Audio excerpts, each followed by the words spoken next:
Yes. Okay. Ladies and gentlemen, it is an absolute honor to welcome a distinguished scholar, an inspiring educator, and a true luminary in the field of English literature. With over 4 decades of teaching experience, he has shaped countless minds, guiding both undergraduate and postgraduate students with his deep knowledge and expertise. Currently a professor at Banaras Hindu University, he has also held esteemed positions at MG Kashi Vidyapeeth and other prestigious institutions. His contributions to research, literature, and academia are truly remarkable, with multiple research projects, editorial roles, and an impressive record of PhD supervision. A recipient of the Vice Chancellor's Gold Medal and the Chancellor's Gold Medal, his dedication to literature and education is unparalleled.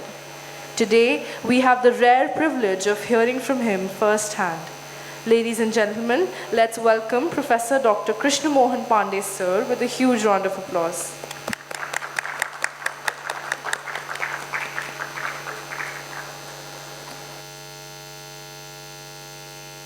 Thank you. Thank you for these kind words. Am I audible? Yes, sir. Hello?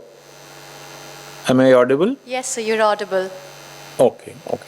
So, thank you. First of all, I'm thankful to all of you for giving me this opportunity and in the inaugural session for setting the tone of the seminar. I'm especially thankful to Bora sir for energizing all of us. Yeah. I remember Acharya Kapil Kapoor ji, who keeps on saying we are suffering from Hanuman syndrome. We require to be reminded again and again about our own powers, hidden powers. And our Indian education system makes us remember this thing. So, if I come to the topic, Indian knowledge system and NEP 2020, some observations. On the classroom, as he has been a number of various academic boards and committees, including the Jawaharlal Nehru University Code and National Mission for Manuscripts, Ministry of Culture. He has delivered lectures at prominent international platforms and continues to shape the future of Sanskrit studies. It is indeed a privilege to have him here with us today. Please join me in welcoming Professor Rajneesh Kumar Mishra, sir, with a warm round of applause. Namaskar. Am I audible properly? Yes, sir, you're audible. Okay. Thank you very much. Let me begin with this Nandi part from Abhiyana Shakuntalam. या सृष्टि सृष्टुराद्या वहति विधियुतम या वीर्या च होत्री ये द्वे कालम विदत्ता श्रुति विषय गुणा या स्थिता व्याप्य विश्वम यामाहु सर्वबीज प्रकृतिरिति यया प्राणिनः प्राणवन्तः प्रत्यक्षाभिः प्रपन्नस्तनुभिर्वतु वस्ताभिरष्टाभिरीशः. ओम. Professor Krishna Mohan Pandey ji and the learned audience, online and offline. I'm grateful to MIT University Lucknow for inviting me to share my thought, my experiences, and also providing me this support. Your expertise and dedication to Sanskrit studies and philosophy are truly inspiring. We are honored to have had you with us today. Thank you so much, sir. Thank you. We're grateful to you, sir. Thank you. Namaskar. I wish you had joined in the physical mode, but anyway, we are thankful to you that at least you joined in the hybrid mode and took out your precious time. So really grateful. Thank you. Just a line to add, just one line. While hearing your talk, I was reminded of one of the lectures of Pandit Hajari Prasad Dwivedi, who quoted that book, and explained these two terms, tradition and modernity. Chalatyekena padena tishtatyekena pandita. Yes, sir. Okay, we have two legs. When one leg must be firmly put on the earth, and the other one, the leg that is in the air is modernity, and the leg that is there upon the earth is tradition. So Traditions. continuous connection with that. If both of them are there, you don't move, you become jada. And if Yes. both of them are in the air, you are nowhere. Yes, That is Professor how he Pandey. explained that. Thank you Yes, for thank you so making much, me remember Dr. that shloka Pandey. as well. Yeah. No, Yeah. we were engrossed with Yeah. the speeches going on, and that's why you did not hear anything from us. Because everybody is very, very prompt to not miss out any sentence. Yeah. And our students are also very interested in hearing such honorable professors as you, Professor Krishna Mohan Pandey and Professor Rajneesh Mishra, and they're learning a lot. So thank you so much for joining us. Thank you. Thank you, Namaskar. sir. Namaskar, sir. Namaskar.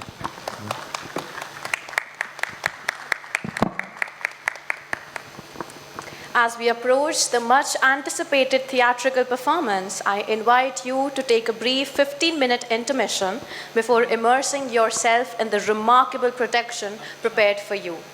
We encourage you to return promptly to experience the captivating performance that awaits. I request our dignitaries and guests to go to the VIP lounge for tea break, and students and participants are requested to go to the basement for the same. Thank you so much. Colleagues at the university, my very dear students, my request is for you not to talk. You all are colleagues, the performers on the stage, and you sitting at the spectator's chair. You're both a part of the family. So respect yourself and respect them by just keeping quiet and giving them the environment to perform. The Mimesis Club or Rangshala or Kaushal विकसित भारत का एक प्रयत्न through drama and through performing arts, ये इन बच्चों की मेहनत का एक कैनवस आप इस स्टेज पे देखेंगे. रोहित जो हमारी फैमिली का ओल्ड स्टूडेंट है, alumni है, Amity फैमिली का बेटा है, now a faculty. He has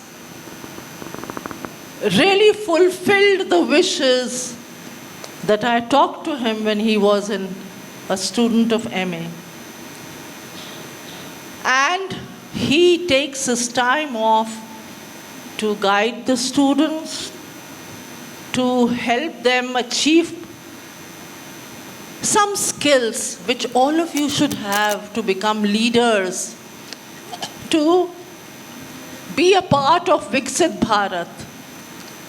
So, thank you all for joining. My faculty members,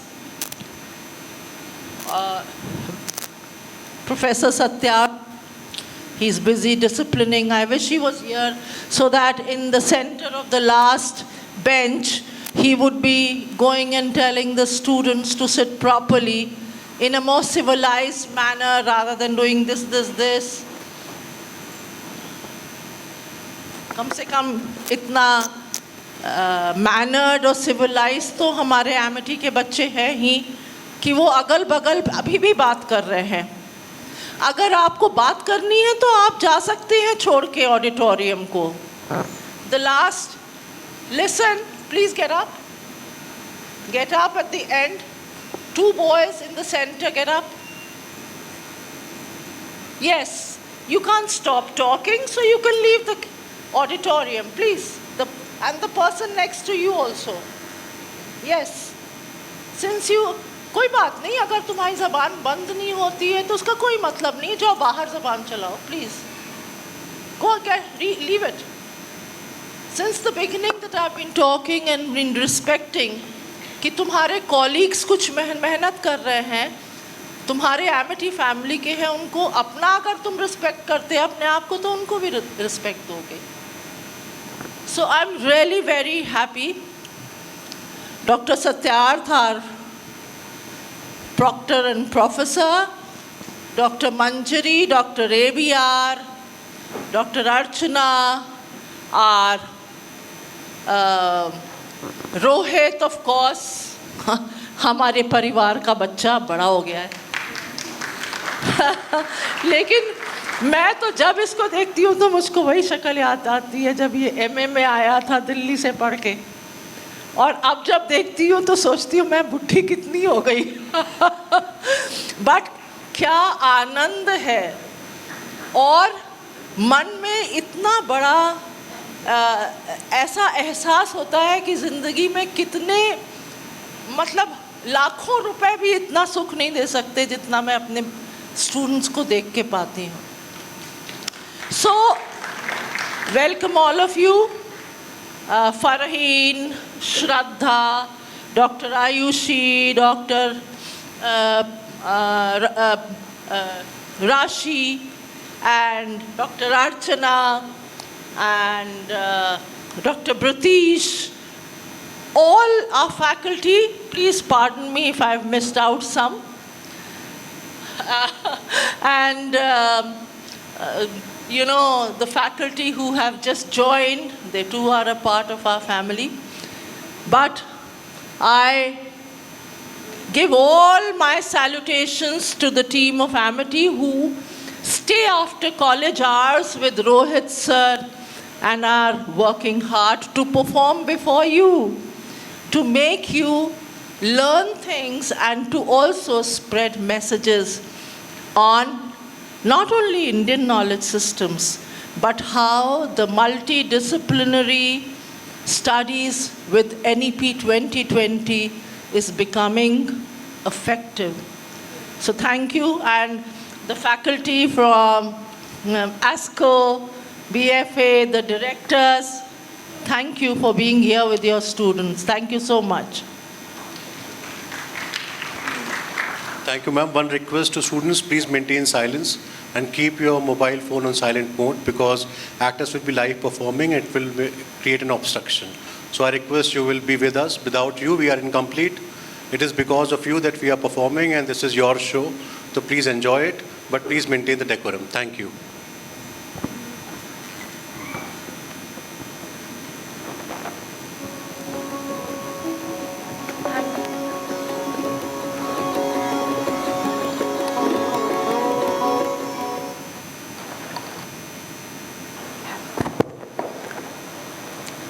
Thank you, ma'am, for your illuminating words. We always love to hear from you. Mimesis Dramatics and Film Club was established in 2012 under the able guidance of ASL Director Professor Dr. Kumkum Ray, ma'am. Mimesis Dramatics and Film Club was founded on the belief that drama and stage performances equip students with essential life skills such as team building, leadership, and self-confidence. Dr. Ray firmly believes that education should transcend academics and serve as a medium to gain practical knowledge.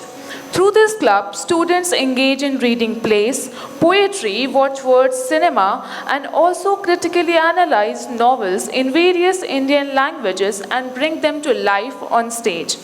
The process of transforming texts into performing fosters learning beyond the realm of literature. Students gain hand-on experience in marketing, management, content writing, and empathy, making Mimesis a platform for holistic holistic growth.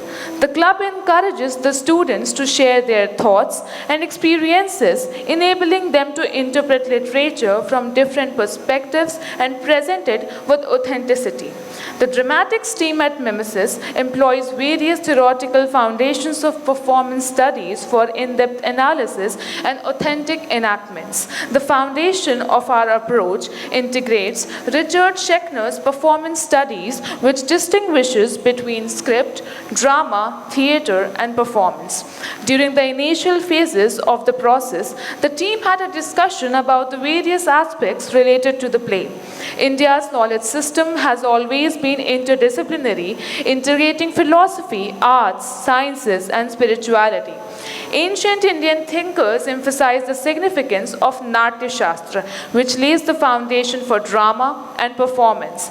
The interconnection between art, literature, and philosophy in our tradition provides a well-rounded perspective on theatre. Mimesis Dramatics and Film Club embraces this holistic approach, ensuring that students not only perform but also understand the cultural and intellectual depth of Indian dramaturgy. Keeping this in mind, the team wanted to explore some plays in Sanskrit language. The team read various Sanskrit writers, and while the discussion of life of Kalidas, we got to the conclusion that we will be performing one of his plays based on his life, that is Atvasarg. The play showcases a great influence of the Gupta period on literature and drama. Mimesis has undertaken an in-depth study of Kalidas' life through two significant works, Mohan Rakesh Ashar Ke Ek Din and Surendra Verma's Atvasarg. Now Ashar Ke Ek Din portrays Kalidas' internal conflict between his idyllic life with Malika and his aspiration for greatness, drawing inspiration from Meghdut. Another play, Atvasarg, explores the 8th canto of Kalidas' poem Kumar Sambhav, incorporating various Indian aesthetic elements such as Natraj, Nutrveena, and Jarjar. The team also incorporated translation and adaptation as prominent tools in this play to enhance their creativity and have a new experience, adding diversity to the play by translating verses into Sanskrit and certain dialogues into English, taking a comprehensive approach towards play production. Through theoretical insights, historical perspectives, and artistic interpretations, Mimesis Dramatics and Film Club continues to nurture creativity and critical thinking. Thank you for being such a patient audience, and let us begin the show. I request you all to please keep your phone on silent. Thank you.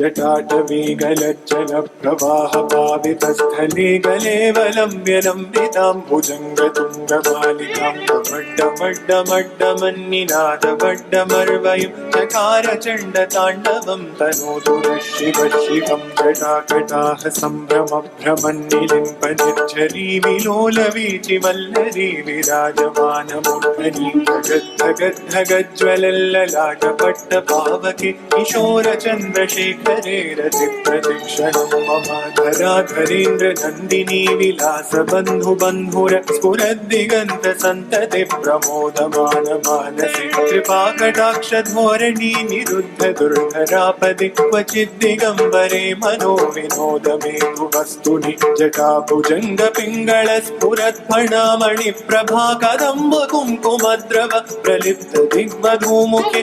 मतान्धसिन्धुरस्फुरत्वगुत्तरीयमेदुरे मनो विनोदमद्भुतं विभर्तु भूतभर्तरि सहस्रलोचन प्रभृत्य शेषलेखशेखर प्रसूनधूलिधोरणि विभूसराङ्घ्रिपीठभु भुजङ्गराजमालया निबद्धजाटजोटक श्रियैचिराय जायतां चकोरबन्धुशेखर ललाटचत्वरज्वलद्धनञ्जयस्फुलिङ्गभा निपीतपञ्चसायकं नमन्निलिम्बनायकं सुधामयूखलेखया विराजमानशेखरं महाकपालि सम्पदे शिरोजटानमस्तु नः।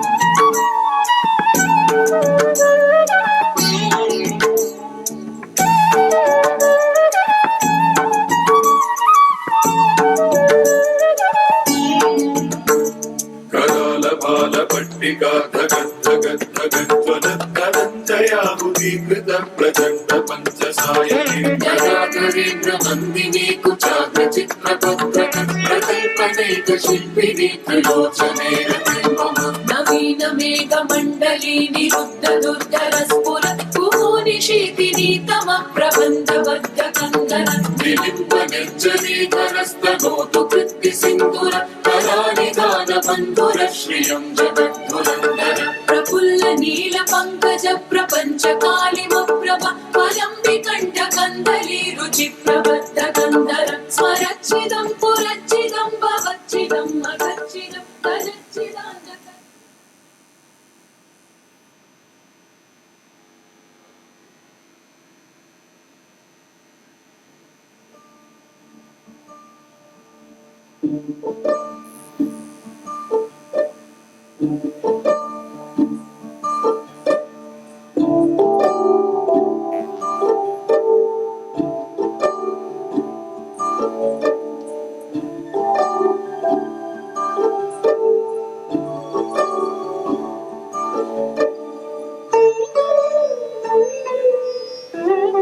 द्रुमा सपुष्पा सलिलं सपदि स्त्रिया सकामा पवना सुगन्धि सुधा प्रदोषा दिवसाश्च रम्या सर्वप्रिय चारुतरं वसु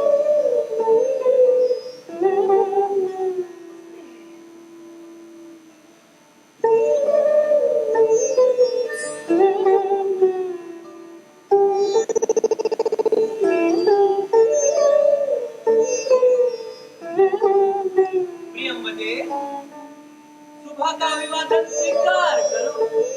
ये पूरे आकाश में बीतों की चारुताएं अर्थात आगे बढ़ते हुए पधार रहे हैं। यात्रा के बाद मैं बहुत थक गया था। सारी रात और आधा दिन बस एक ही करवट सोता रहा।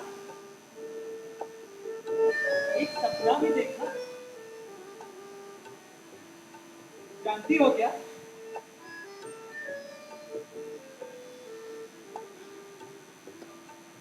वो धूली बेला थी, शिप्रा का किनारा, अपने अपने घोंसलों को लौट रहे पक्षियों का मधुर किनारे से टकराती लहरों का सरस संगीत,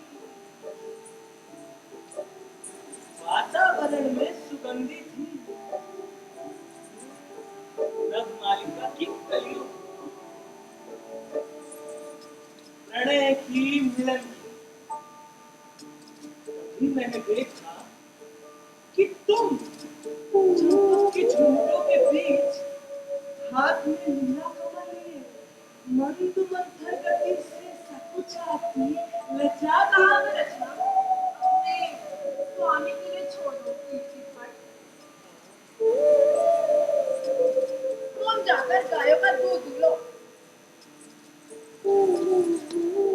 उन्हें चारा पानी दो, गोबर के उपले बनाओ। प्रियंवदे, मुझे समझने का प्रयास करो, मेरे मन को पहचानो। तुम्हें कैसे बताऊं कि तुमसे दूर रहकर ये एक मास मैंने कैसे बिताया है। अच्छा, मैं तो जाना ही नहीं चाहता था। स्वामी से कितना कहा कि राजधानी से 50 कोस दूर उस कुटीर में जाने की क्या आवश्यकता है। यही रहकर अपने महाकाल का आश्वासन पूरा कर लीजिए। लेकिन नहीं, राजधानी में कोलाहल होता, हर दिन गोष्ठियां और सभाएं की जाती हैं, लोग भेंट के लिए आते हैं, अवकाश नहीं मिलता, मन निगाह नहीं हो पाता। अरे अब कौन समझाए आपके स्वामी को कि राजधानी है तो कलरव रंगत तो होगा, जल में तरलता नहीं होगी, सूर्य में ताप नहीं होगा।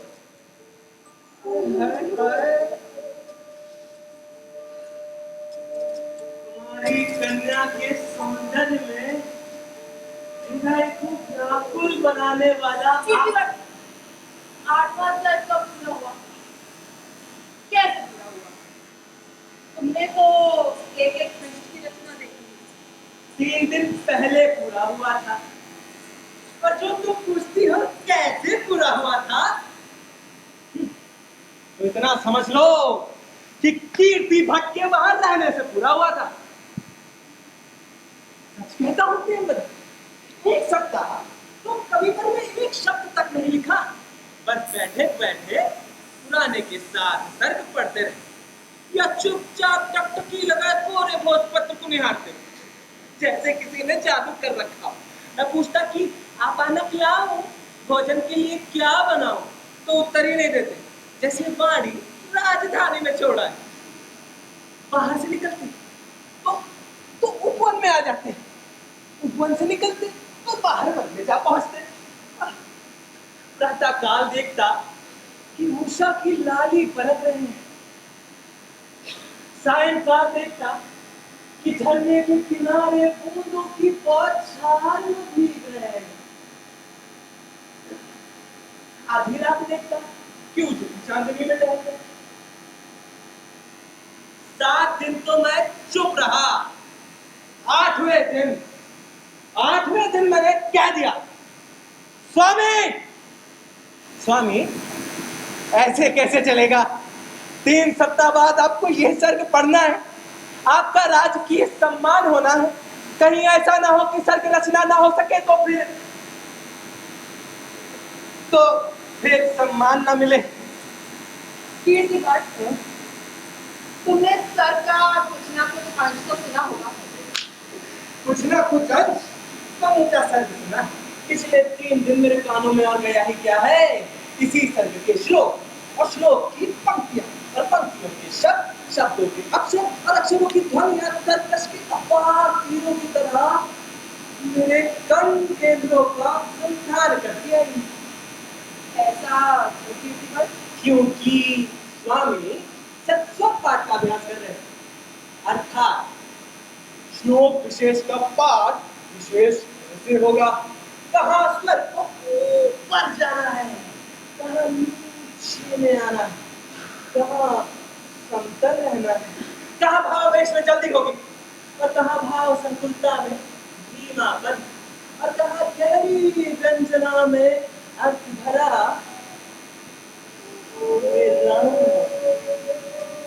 कीर्ति भट्ट, लेकिन इस सर्ग में है क्या?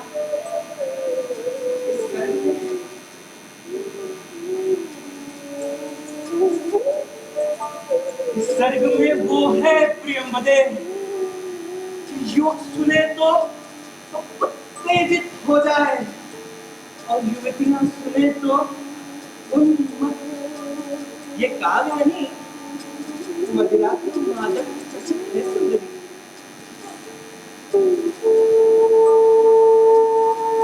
तुम्हें एक आध श्लोक याद है? मुझे सुना। एक बार तमाम याद है, अभी सुना देता हूँ, लेकिन उससे पहले मेरी एक प्रार्थना स्वीकार कर लो। आज मध्योत्सव और मेरे उद्यान में अशोक और बकुल के पेड़ सूखे फूट जैसे खड़े हैं।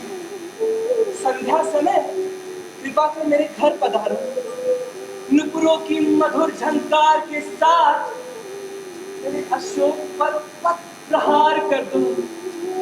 अपने सुगंधित मुंह से मदिरा का एक घूंट लेकर मेरे बकुल पर डाल दो, ताकि दोनों हरे भरे हो जाए, लद उठे फलों और फूलों से।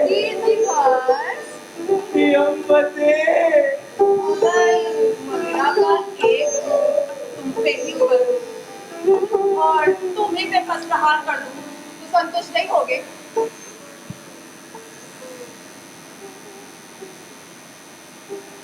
प्रियंवदा, प्रियंवदा,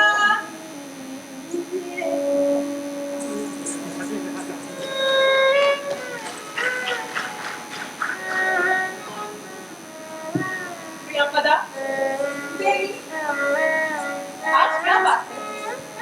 एक के बाद एक अपशकुन होती जा रही है। नींद टूटने से कुछ देर पहले उठी तो सूर्य का आभास बाहर पथ पर एक मैला कुचैला साधु हाथ में मोर्चा लिए भीतर अंतःपुर के ऊपर सभी एक साथ काँव करने लगे। छी देख, कैसी बातें करते हैं। आज का दिन तो इतना शुभ है, इतना मान्य। मैं क्या ये नहीं जानती? नहीं चाहती, लेकिन इन आशंकाओं का क्या करूं जो प्रभंजन के सूखे पत्तों के समान बारंबार मेरे मन में लहरा रहे हैं। चिंता ना करे देवी, परम आह्लाद में दुर्भावना भी आने लगी। स्वामी कहाँ है? अपने घर गया। कुछ समय पहले आज सौमित्र का संदेश भी आया था। क्या कि कभी देव दोपहर का भोजन हमारे साथ ही कर दिए, देवी प्रतीक्षा न करें। कवि श्रेष्ठ उठे कब थे? प्रतिदिन के समय। और बाहर कब गए थे? सूर्योदय के एक पहर बाद।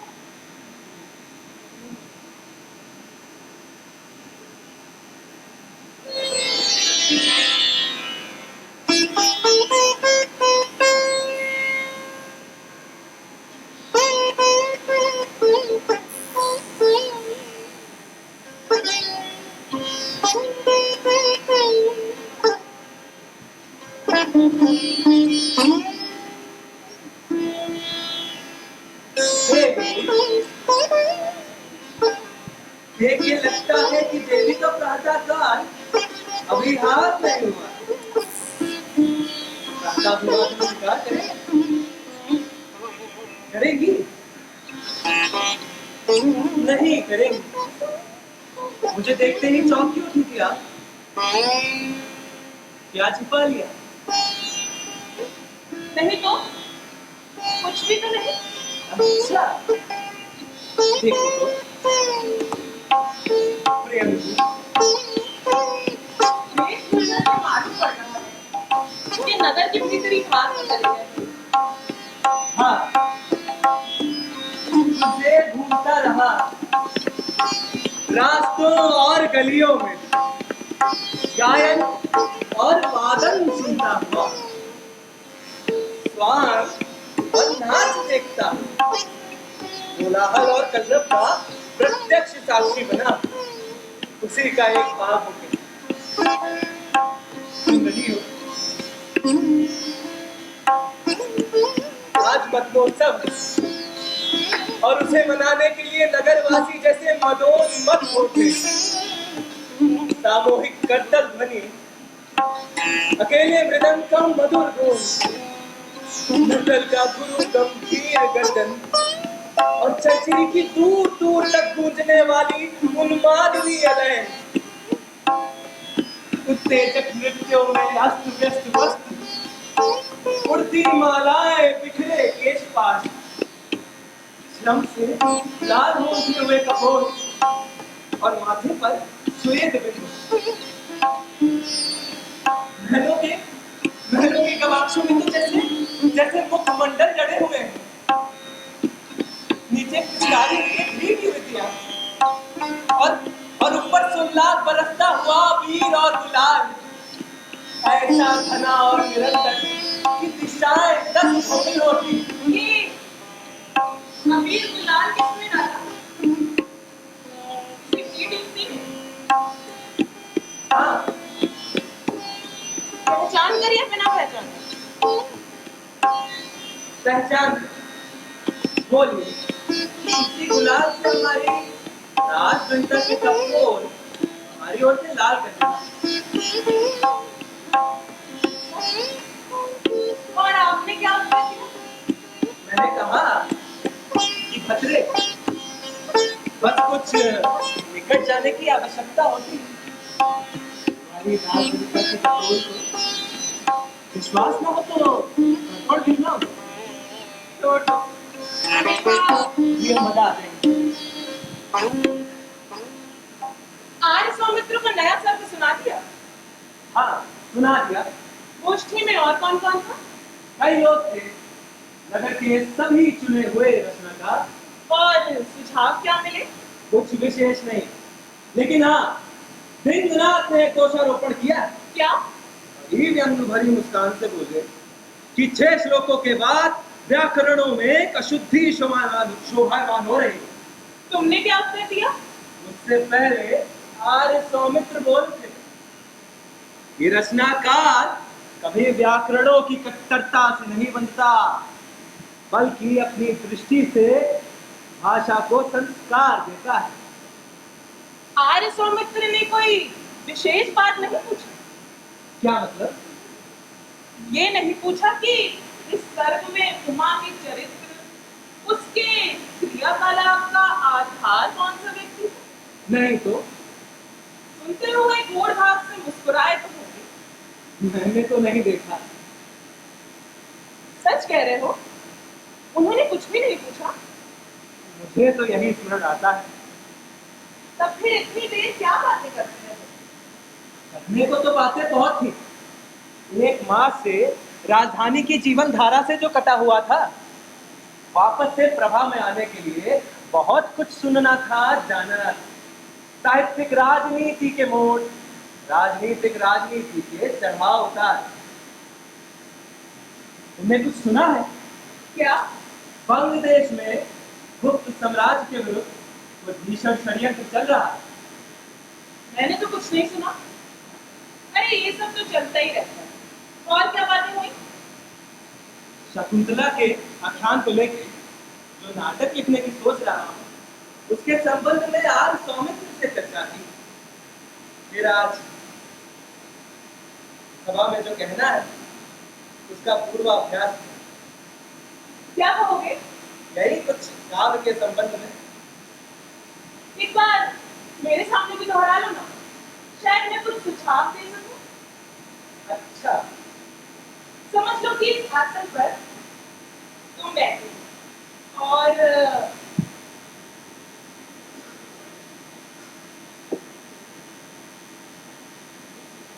मैं अब यहाँ से प्रारंभ करो। प्रारंभ करो ना। अच्छा।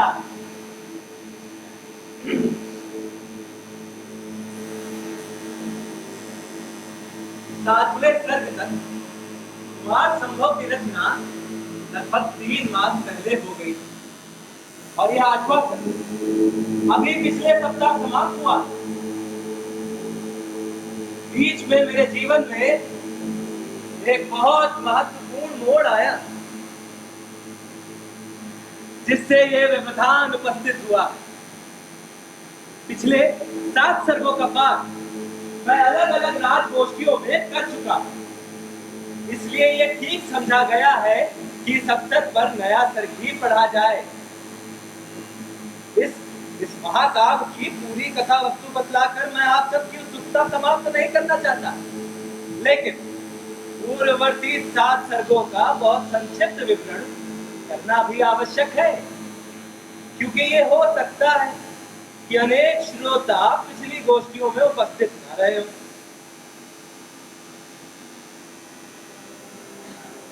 पहले सर्ग में मैना और हिमालय नामक दंपत्ति के यहाँ उमा का जन्म होता है और कालांतर में वो युवा अवस्था में पदार्पण करती है। दूसरे सर्ग तारक नामक राक्षस का वर्णन है, जिसके अनाचार से देवतागण संत्रस्त। वो सब ब्रह्मा के पास जाते हैं तारक की वध की प्रार्थना लेते, लेकिन कठिनाई इस बात की है कि तारक को ब्रह्मा की ओर से अमृत का वरदान प्राप्त। ऐसी स्थिति में एकमात्र महादेव का भावी पुत्र ही तारक का विनाश कर सकता।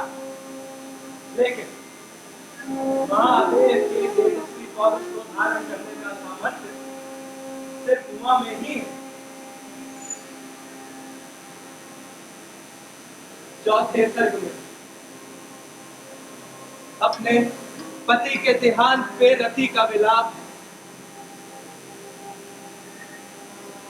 पांचवें सर्ग में उमा पति रूप में महादेव की प्राप्ति के लिए अत्यंत कठिन तपस्या करती है और महादेव के मन में भी उमा के लिए प्रेम उत्पन्न हो जाता है। छठे सर्ग में महादेव की ओर से हिमालय के पास उमा के साथ विवाह का प्रस्ताव आता है और साहस स्वीकार किया जाता है। सातवें सर्ग में उमा और महादेव का ब्याह होता है। तत्पश्चात ये आठवां सर्ग है जिसे मैं आप सबकी सेवा में प्रस्तुत कर रहा हूं। पाणी पीढ़न विधेर नंतरम शैल राज दुहितुर्हरम प्रति। इसमें से वो वाली पंक्ति निकाल दो, जीवन में मोड़ और व्यवधान वाली। जैसी देवी की आज्ञा। लेकिन उससे भी क्या होगा? लोग तो ये समझ भी जाएंगे कि ये सर्ग तुमने ब्याह के बाद लिखा। हाँ, समझ तो जाएंगे, लेकिन सिर्फ वो ही जो हमें निकट से जानते हैं। दूसरों को, नगर के बाहर वालों को कुछ पता नहीं चलेगा। कैसे नहीं चलेगा? उन सबका मार्गदर्शन जो कर दिया है आप। 61वें श्लोक में मेरा नाम नहीं ले आए हो कि ये उदित होता हुआ चंद्रमा प्रियंगु के फल के समान लाल दिखाई पड़ रहा है। सारे संसार में जैसे कि यही उपमा रह गई। तुमने ऐसा क्यों किया? ये सर्ग तो पहले ही क्यों नहीं लिख लिया? ब्याह के पहले बात के लिए क्यों रख छोड़ा? तब मुझे इस बात का अनुभव कहाँ था कि नव संपत्ति के बाद विवाह का पारंपरिक व्यवहार क्या और कैसे होता है। हटो, जैसे अब तक तो सब कुछ तुमने अनुभवों से ही लिखा हो। कल्पना और अंतर्दृष्टि क्या किसी ने छीन ली थी? तब अनुभूति की प्रखरता कहाँ से आती? ये क्यों नहीं कहते कि मुझे लज्जित करने का आनंद कहाँ से मिलता? अब मैं कैसे जाऊं राजमंडप में? माता पिता, परिवार के कुल संबंधी, गुरुजन, सब सखियां सहेली, निम्न और उच्च सारे पदाधिकारी, सामंत और मांडलिक संभ्रांत नागरिक और उनकी धर्मपत्नियां, दौवारिक, प्रतिहार और दासियां, सभा में उपस्थित एक एक व्यक्ति समझ जाएगा कि काव्य की ये उमा वो बैठती है सामने। तो क्या हुआ?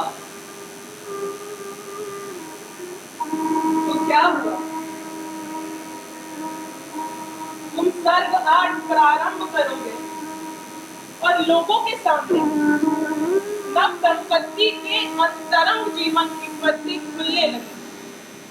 तुम पन्ने पर पन्ने पलटते जाओ और श्रोता जैसे दर्शक बनकर पति पत्नी की उन्मुक्त प्रणय लीला देखो। यौवन के उष्ण रक्त में ज्वार आने के उत्तेजना, उन्माद और तृप्ति के आरोह अवरोह, दो शरीरों के एक दूसरे में समा जाने के दृश्य। मैं वहीं बैठी रहूं, सर झुका, पलक उठाकर किसी की ओर देख नहीं सकती। हर पल, हर क्षण कचोटती रहेगी बात कि ये तमाम आंखें मेरे ही ऊपर लगी हुई हैं, मुझे ही देखते हुए। इन अनेक अधरों पर सूक्ष्म मुस्कान आई है और मुझे ही लेकर इन अनेक दृष्टियों में गोपनीय संकेतों का आदान प्रदान हुआ है। हर श्लोक के बाद मैं अपने आप में ही सिमटती आऊंगी। हर श्लोक के बाद मेरे माथे पर श्वेत बिंदु उभरते नजर आएंगे।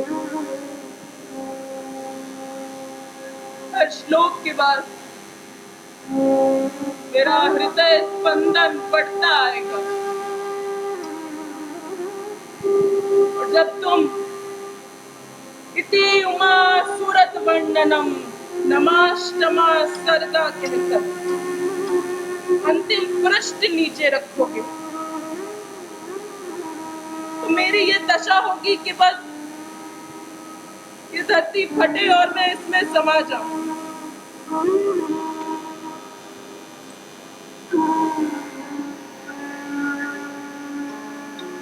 तुम इस तरह सोचोगे ये बात मेरे मन में नहीं आई। तुम स्त्री नहीं होना इसीलिए।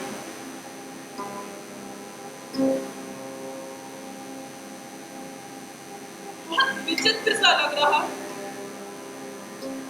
उज्जैनी के जिस नागरिक ने कभी राजप्रसाद के प्रवेश द्वार में कदम नहीं रखा, मुझे कभी देखा नहीं, जाना नहीं, वो इस 8वां सर्ग के पृष्ठ खोलेगा और मेरे भवन के अंतःपुर के शयनागार के बंद द्वार खुलने लगेंगे। मेरी नितांत व्यक्तिगत सारी अनुभूतियां इस तरह उजागर हो उठेंगी जैसे किसी प्रदर्शनी में रखी। आगे कभी कभी मित्रों, परिचितों या संबंधियों के बीच मैं कितने संकुचित हो जाऊंगी जब बातों ही बातों में कोई ऐसा प्रसंग आ जाएगा जो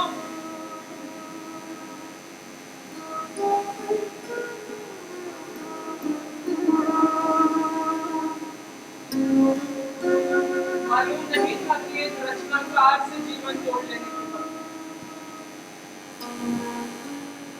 कुछ भी गोपनीय नहीं होता।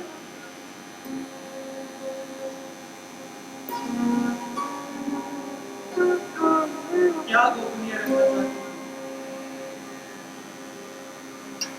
बोलो ना। साथी ने याद दिलाया है कि महारानी का संदेश था अगर देवी गोष्ठी में साथ चल सके। से कह दे प्रियंवदा,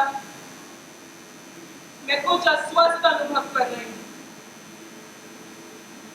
वो जा सकता।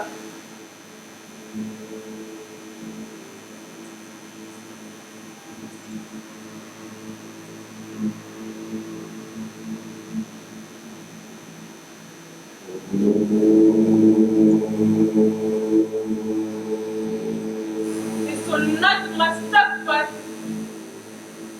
सम्राट स्वर्ण पट्ट बांधे राजपुरोहित मांगलिक श्लोक पढ़े, धर्माध्यक्ष पूजन के पुष्पों की वर्षा करे, सभा मंडप गूंज उठेगा करतल ध्वनि से।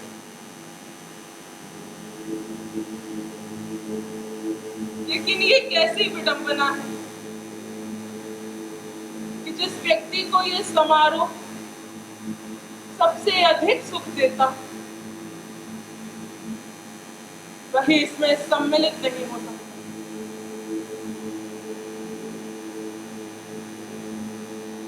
तो तुम्हारा निश्चय अंतिम है? हाँ,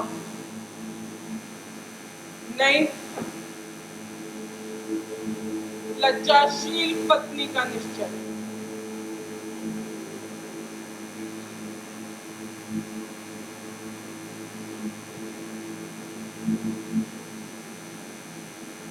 सुनो, अगले जन्म में किसी लेखक या कवि से ब्याह मत करना। अच्छा,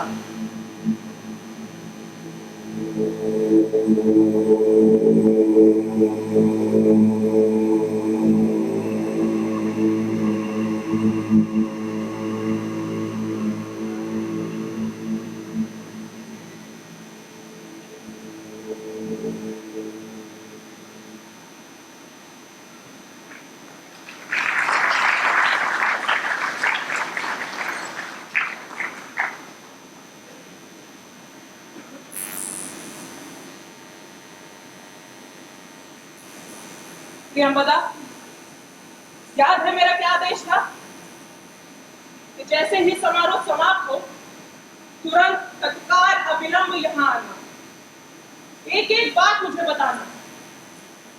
जानती हो सूरज डूबने से लेके अब तक का समय मैंने कैसे काटा है? तुमको हुआ क्या है? मति भ्रष्ट हो गई है या किसी ने महिला अपना का रचित कर दिया? अरे आप बोलती क्यों नहीं? चुप क्यों खड़ी हो? प्रियंवदा, प्रियंवदा, तू रो क्यों रही है? क्या हुआ प्रियंवदा? मैं इसलिए रुक गई थी ताकि आपको ये दुखद समाचार किसी और से मिल जाए। मुझे अपने मुंह से ना कहना पड़े। कौन सा समाचार? हुआ क्या है? वो हो गया है देवी जो नहीं होना था। क्या हो गया है? समारोह नहीं हुआ। क्या प्रलाप कर रही है? समारोह कैसे नहीं हुआ? दुंदुभी और दूरनाथ तो यहाँ तक सुनाई दे रहा था। मेरा मतलब है सम्मान नहीं हुआ। समारोह हुआ और सम्मान नहीं हुआ? नहीं देवी, महाकाल के पुजारी ने, महाकाल के पुजारी मंदिर से बाहर निकले थे, मंडप में आए थे। हाँ देवी, उन्हीं के कारण तो सम्मान समारोह अपमान समारोह में बदल गया। धीरे धीरे बता, मुझे कुछ भी समझ में नहीं आ रहा है। सम्राट और सारे पदाधिकारी और सब सभासद अपनी अपनी जगह बैठ चुके थे। कार्यवाही आरंभ होने ही वाली थी। पुजारी महोदय पधारे।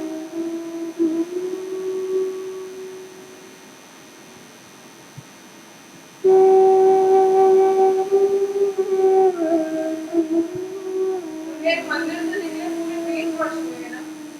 हाँ, मैं बहुत छोटी थी तब एक बार सौराष्ट्र विजय के समय आशीर्वाद देने आए।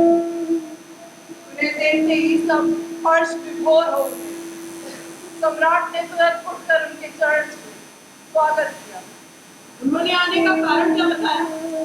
बोले, मैंने सुना है कि काव्य का संबंध मेरे नीलकंठ से, तो सोचा चले मैं भी इस काव्यामृत का पान कर लूं।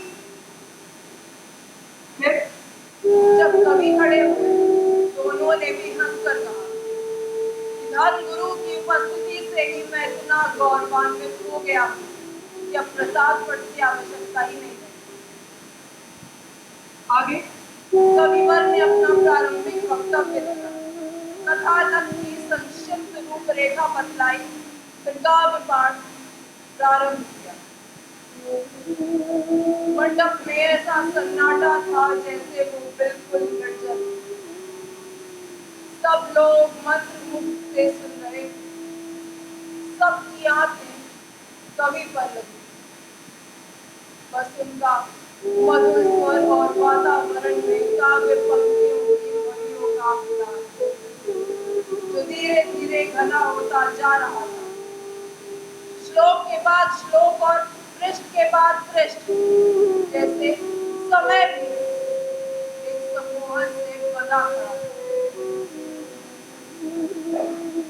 लेकिन जल्द ही ये माया जाल टूट गया। कैसे? जैसे ही कविवर ने इन श्लोकों का पाठ प्रारंभ किया, तत्र हंस ज्वलोत्तरं छदम्, चांदी पुलली चारु दर्शनम्, अतिशेत शयनम् प्रिय सखा, ज्वाला भ्रमेत लोहड़ीपति, कृष्ण केशव अभिलुप्त चंदनम्, व्युत्पथार्थं कथम्, समर्थनम्, निकला बड़ा पार्वती रतम कुंड चोरी क्रोध तक कमाया चेहरा लिए घर गुरु खड़े हो गए और बोले, ये सर्ग अत्यंत अश्लील है। जगत पिता महादेव और जग जननी पार्वती के भोग विलास का ऐसा उत्साह, ऐसा स्वच्छंद, ऐसा चित्रण, ये रचयिता पापी है, ये श्रोता पापी है। ऐसे अधर्मी और अनाचारी कवि के सम्मान समारोह में जो भाग ले वो पापी है, इसका निमित्त बने वो पापी है, इसमें सहायता करे वो पापी है। तुरंत धर्माध्यक्ष खड़े हो गए और बोले, क्षमा कीजिएगा महाराज, मैं इस आयोजन में और भाग नहीं ले पाऊंगा। महादंडनायक ने कहा, ये सर्ग अत्यंत अश्लील है। व्यापारी संघ के प्रधान ओमदत्त ने कहा, ये सर्ग अत्यंत अश्लील है। प्राध्यापक विद्या भास्कर ने मांग की, बाढ़ संभव पर प्रतिबंध लगाया जाए, क्योंकि कच्चे मस्तिष्कों पर इसका बुरा प्रभाव पड़ेगा। पक्ष में कोई नहीं बोला। आज गोविंद ने बहुत ऊंचे स्वर में कहा, ये सर्ग अश्लील नहीं है। पति पत्नी के पारस्परिक संबंध भी कहीं अश्लील होते हैं। अश्लीलता आरोप करने वालों की दृष्टियों में है, उनकी आंखों में है, उनके मन में है। सभा में उपद्रव समझ गया, कोई किसी की सुनने को तैयार नहीं था। एक कह रहा था कि अश्लील है, दूसरा कह रहा था कि नहीं है। तब सम्राट खड़े हुए और उन्होंने सम्मान आयोजन के स्थगन की घोषणा की और फिर दोनों दलों के लोगों को लेकर भीतरी कक्ष में चले गए। आदेश, स्वामी वही है ना? नहीं देवी। जैसे ही सभा मंडप में अव्यवस्था आई, चुपचाप एक किनारे से निकल गए थे। शायद किसी ने लक्ष्य भी नहीं किया। तब फिर कहाँ गए? मेरा तो विचार था कि यही होंगे, इसलिए मैंने इतनी देर लगाई। वो स्थिति थी, आपको सब मालूम तो फिर क्या होगा। अब कुछ निर्णय हो जाए तो सूचना भी देकर जाओ। मुझे क्षमा करने की मैंने नाहक से तुझे बुरा भला।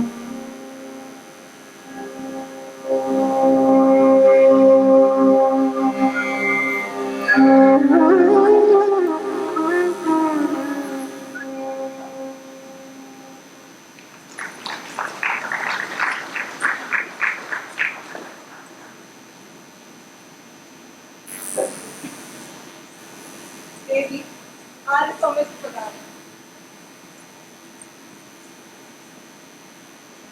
आर्य स्वामी, क्या आपके मित्र आपके साथ नहीं थे? नहीं कल्याणी, मैं तो सभा मंडप से ही आ रहा हूँ। मेरा तो विचार था नहीं, यहाँ नहीं आए।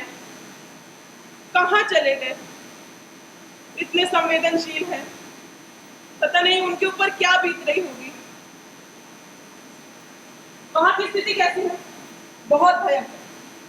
राजपुरोहित, धर्माध्यक्ष, महादंडनायक, वरिष्ठ मंत्रीगण और नगर के तमाम प्रभावशाली व्यक्ति सभी तो शैव धर्म के अनुयायी हैं।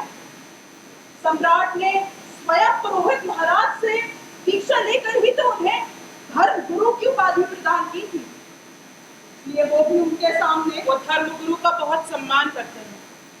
और इसके बिल्कुल विपरीत हमारी ओर से जो गिने चुने युवा कलाकार हैं, उनमें से किसी के पास कोई बड़ा पद नहीं, कोई विशेष प्रभावशाली नहीं। विरोध इतना प्रबल है कि स्वयं सम्राट को स्थिति संभालने में कठिनाई हो रही है। किंतु मैंने लक्ष्य किया है, धर्माध्यक्ष विशेष रूप से उग्र है।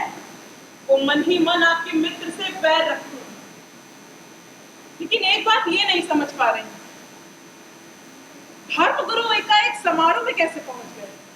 ये बात मेरे मन में भी खटकी थी, इसीलिए थोड़ी सी छानबीन कर ली है।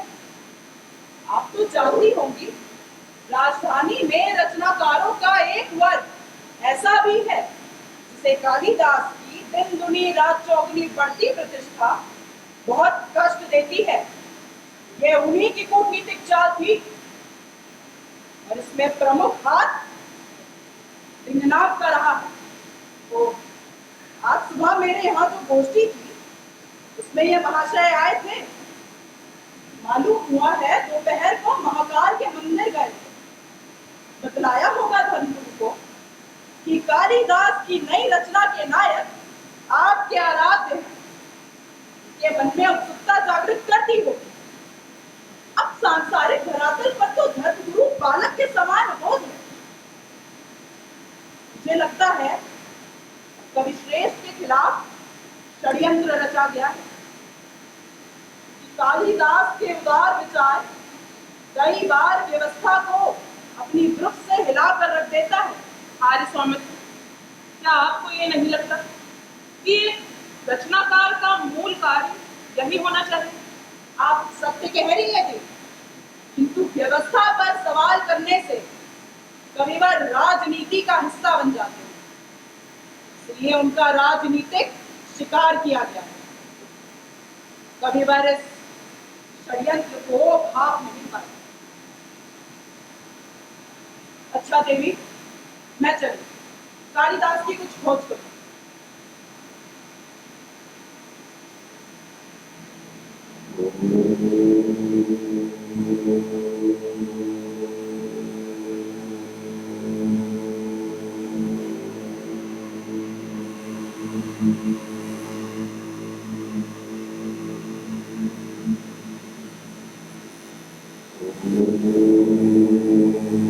इस नगर के प्रभावशाली और प्रतिष्ठित व्यक्ति शायद ये भूल गए हैं कि आर्य कालिदास सिर्फ कवि श्रेष्ठ नहीं बल्कि राजकुमारी प्रियंगु मंजरी के आराध्य भी हैं। वो सब ये भूल चुके हैं कि मैं भी उन गलियारों में पली बड़ी हूं जहां पर वो राजनीति करते आए।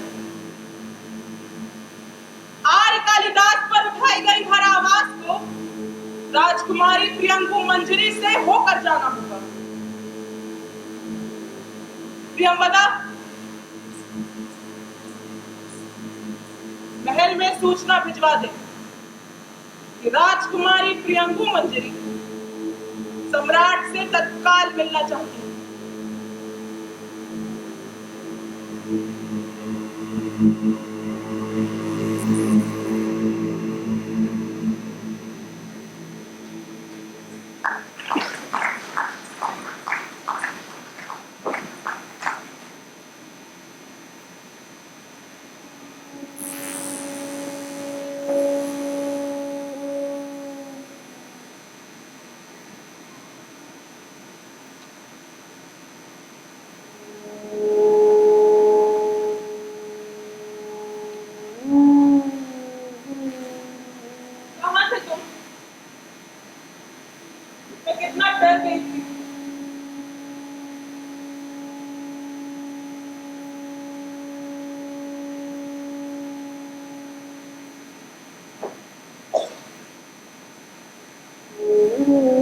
नगर के बाहर चला गया था, शिप्रा के निर्जन तट पर। गहरा अंधेरा था वहां और गहरी शांति। ऊपर घने बादलों में चंद्रमा का हल्का सा आभास। बहुत दूर पर्वत श्रेणियों के धुंधले चढ़ाव उतार। हवा रुकी थी, एक न हिलता था। लहरें भी निश्चल थी। बस कभी कभी बालू के छोटे छोटे कगार नदी में धसक जाते थे और चौंक कर वृक्षों की ऊपरी शाखों पर कभी कोई पक्षी पर फड़फड़ाता, चहचहाता और फिर मौन, फिर नीरवता।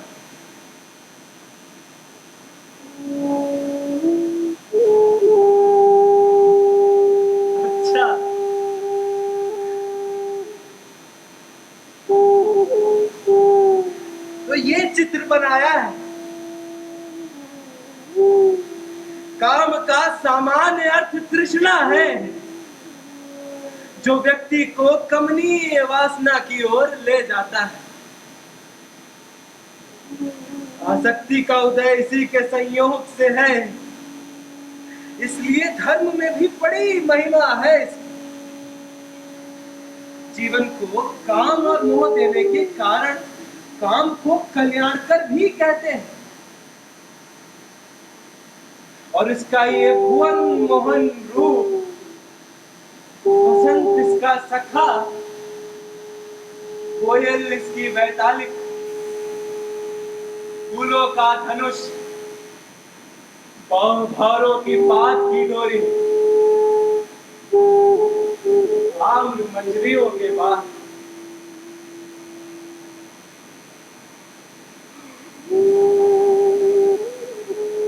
कितनी कलाएं आती हैं इन उंगलियों में।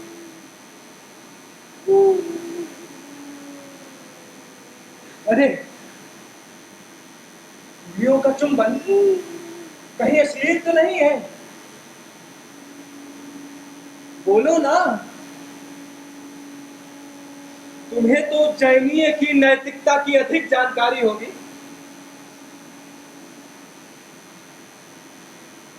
सुनो, तुम बहुत थक गए हो, चलो विश्राम करो। हाँ,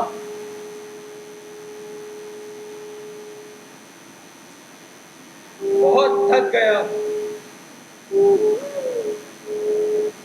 एक मास की रचनात्मक बेचैनी,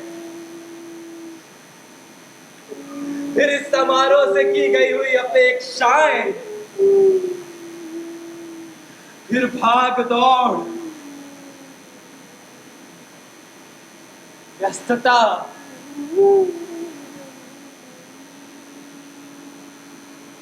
और फिर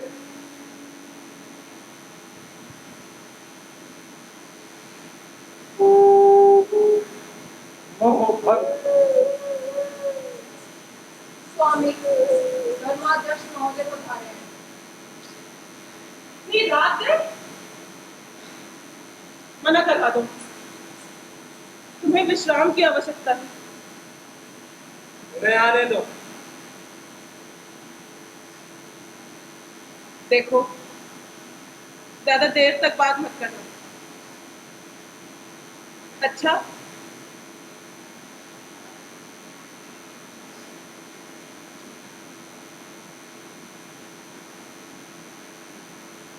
आइए धर्माध्यक्ष महोदय, आइए।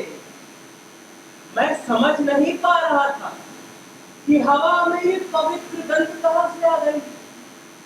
बधाई। राजप्रासाद से लौट रहा था, आपके भवन में प्रकाश देखा तो सोचा कि बड़ी कृपा की, बड़ी कृपा की। चलिए विराजिए। वैसे मेरे यहाँ क्या सब कुछ अश्लील है? कल मंदिर से एकाध आसन पाने का प्रयत्न करूं। वो क्या है ना, धर्म ध्वजाओं की पगधूली कभी कभी मेरे घर भी आ जाती है। पगधूली पड़ने का कारण विवशता है आर्य कालिदास। दो स्पष्ट कोई है? महिला और चषक और गंगा जल। पहले पूछ तो लीजिए, गंगा जल है भी या नहीं? नहीं है। केवल जल स्वीकार करेंगे? कर लूंगा। मेरे घर का जल शिप्रा का है आर्य कालिदास। धर्माध्यक्ष महोदय, आप तो बड़े बात विचक हैं। आपने तो मुझे निरुत्तर ही कर दिया। कहीं क्या व्यवस्था है? मुझे आप तक एक राजकीय सूचना पहुंचानी है। कुमार संभव का 8वां खंड अश्लील है या नहीं, इस प्रश्न पर विचार करने के लिए एक न्याय समिति का गठन किया गया। उसके सम्मानित सदस्यों के नाम जानने की दृष्टता कर सकता हूँ। मैं यही बताने के लिए तो आया हूँ श्रीमान। समिति के पहले सदस्य हैं नगर के संपन्न व्यवसायी श्री दिवाकर दत्त। वही तो नहीं जिनकी आभूषणों की बहुत बड़ी दुकान जी हाँ, वही। पिछले बार मैंने उनके यहाँ से एक मेखला ली। मेखला जानते हैं ना? जी हाँ, जानता हूँ। क्षमा कीजिए। आप ठहरे, आप विवाहित? ये मैंने पूछ लिया। वो मेखला और उसे धारण करने वाली के बारे में एक बड़ी आधारभूत बात वो ये है कि कमर जितनी पतली हो, मेखला उतनी चौड़ी होनी चाहिए। तो क्या है ना, दोनों का सौंदर्य इतना हो जाता है। जैसा कि मैंने सुना है, आप तो ठहरे बाल ब्रह्मचारी, आपको भला ये बात ना बताओ, लेकिन फिर भी आपकी दृष्टि किसी कमनीय कामनी पर पड़े, उसे तनिक ध्यान से देखिए, निरखिए, परखिए, तो आपको मालूम होगा। कालिदास, बात दिवाकर दत्त की थी। मैं भी यही कह रहा हूँ कि दिवाकर दत्त को स्वर्ण की बहुत अच्छी समझ है। वो एक पल में बतला सकते हैं कि वो शुद्ध है या शुद्ध। काव्य कृति की अश्लीलता की जांच करने में मुझे क्या देर लगेगी?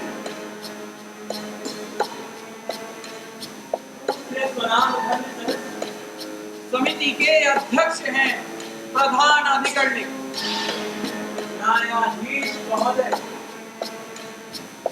उन्हें मैं विशेष रूप से नहीं जानता, बस इतना मालूम है कि वे उधर हैं। लंबे समय से दूध का दूध और पानी का पानी अलग करते आ रहे हैं। आपका उनसे घनिष्ठ परिचय होगा। जी हाँ, आपको कोई आपत्ति है या आपने क्या कह दिया? भला मुझे आपत्ति क्यों होने लगी? वो ठहरे राजकीय न्याय स्तंभ, आप ठहरे राजकीय धर्म स्तंभ। दोनों में तो ऐसा गठबंधन होना चाहिए जैसे पहाड़ आलिंगन में जकड़ी प्रेमी युगल। जी जी जी जी, एक अश्लील उपमा आ गई। क्षमा कीजिए, मेरा मन बड़ा पापी है। इसी बात का तो निर्णय होना है कविराज। मैं भी उन्हें निर्णायकों के बारे में जानना चाहता हूँ। धर्मराज, वो सब बांग्वे के प्रकांड पंडित तो होंगे, काव्य शास्त्र का भी गहरा अध्ययन किया, संस्कृत के पूरे साहित्यिक इतिहास के जानकार, विचारवेत्ता होंगे, संवेदनशील होंगे, विशाल हृदय होंगे। एक साहित्यिक प्रेमी की जिस रूप की कल्पना की जा सकती है, वो तो उनमें साकार होगा। मैं उनके व्यक्तित्व के इस पक्ष के बारे में अधिक नहीं जानता। मेरी और उनकी चर्चा और दूसरे और गहरे और शाश्वत विषयों पर होती है। उदाहरण के लिए संसार की यथार्था, माया मोह के बंधन, जन्म और जीवन, मरण और मौत, विवाह और प्रेम। कालिदास, अच्छा तो प्रेम और विवाह सही। आप एक राजकीय कर्मचारी का उपहास कर रहे हैं श्रीमान। ये मत भूलिए कि मैं यहाँ व्यक्तिगत रूप से नहीं, अपने कर्तव्य पालन के लिए उपस्थित हुआ हूँ। क्षमा कीजिए, क्षमा कीजिए। लगता है मेरी बात से आपकी कुछ आगे जाग उठी। तो मैं आपको समिति के बारे में बतला रहा था।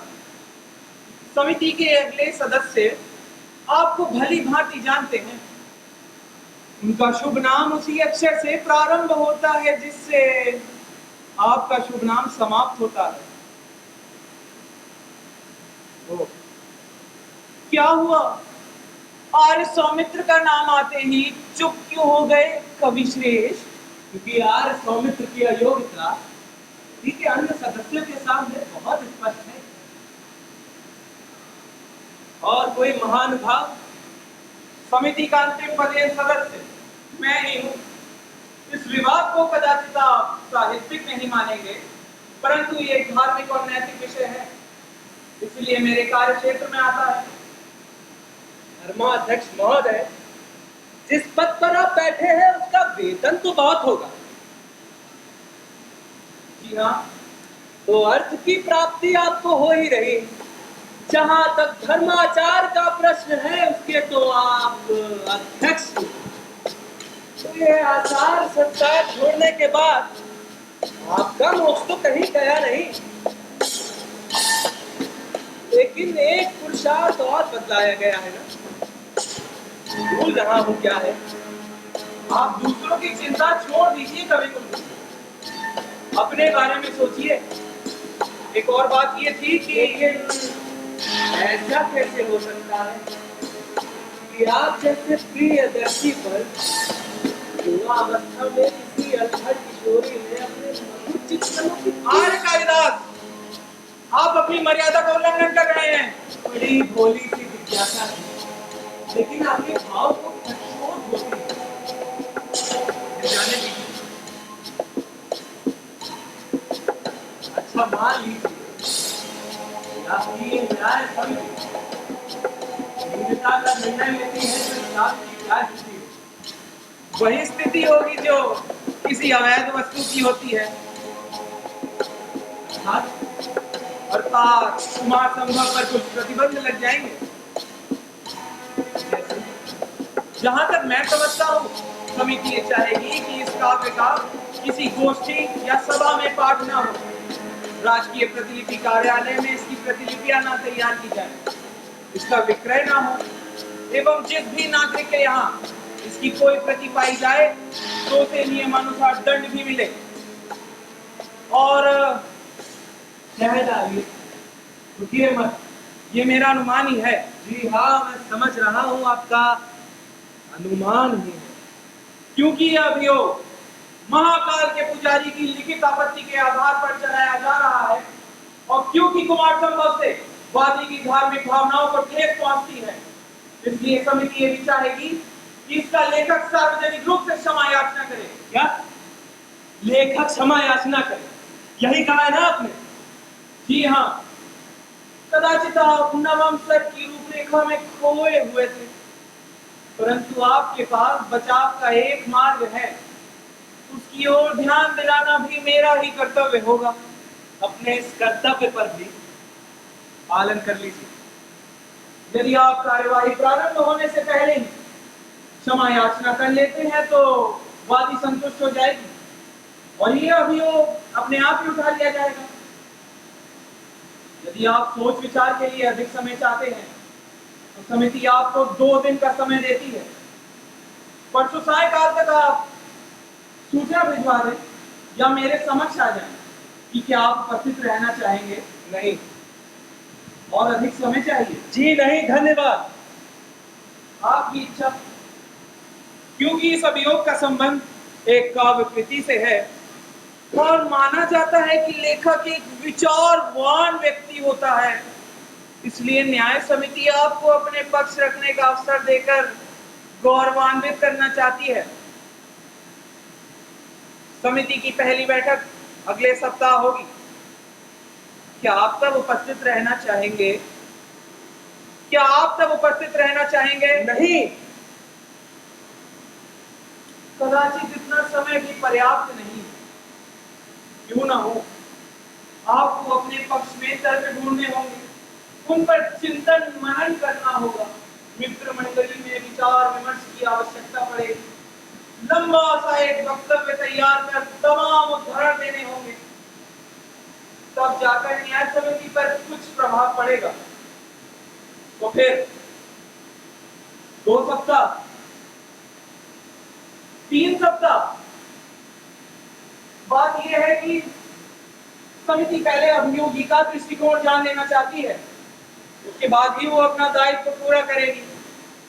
मैं ये समझता हूँ कि यदि आप दिन रात इस कार्य में जुट जाएं तो 1 मास, 1 शताब्दी में भी नहीं मैं वहां जाऊंगा, वो संधि समिति में तुम मती बंदों को मनाने समझाने।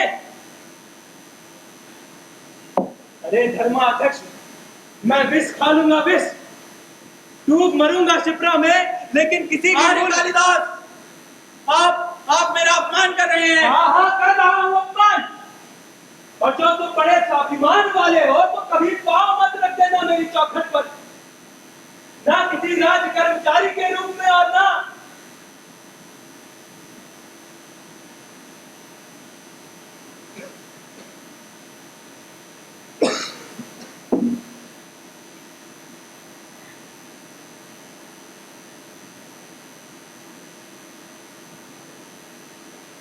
मैं इस वक्त अकेले रहना चाहता हूँ। मुझे दूर रहने का दंड क्यों दे रहे? मैंने क्या अपराध किया है?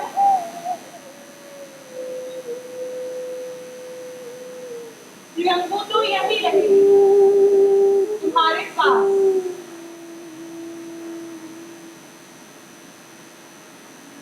तुम्हें तो पता है प्रियंकु का जन्म नगर में हुआ, प्रियंकु का पालन पोषण नगर में हुआ, प्रियंकु का जीवन यापन नगर में।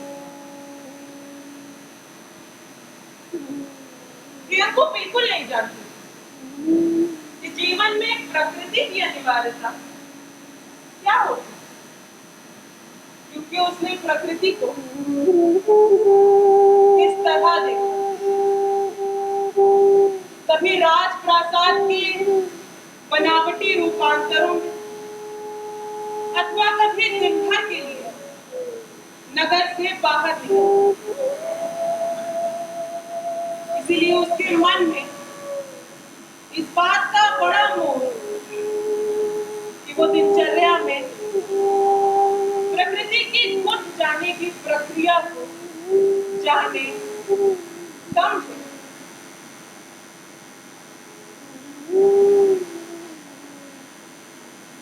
जानती हो क्यों?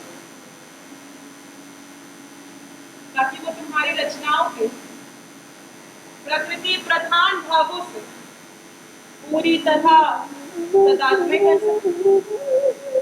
जैसे ऋतु संहार में ऋतुओं का वर्णन, जैसे मेघदूत के बहुत सारे अंश, और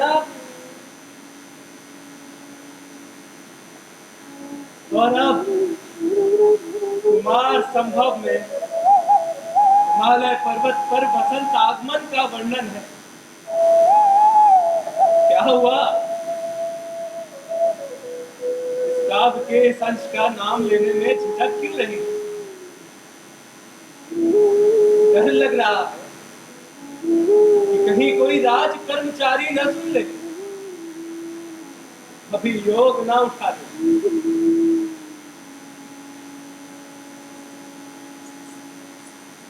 सम्राट चंद्र को अपने अंगरक्षकों के साथ मैं तुमसे कुछ विशेष बात करनी है।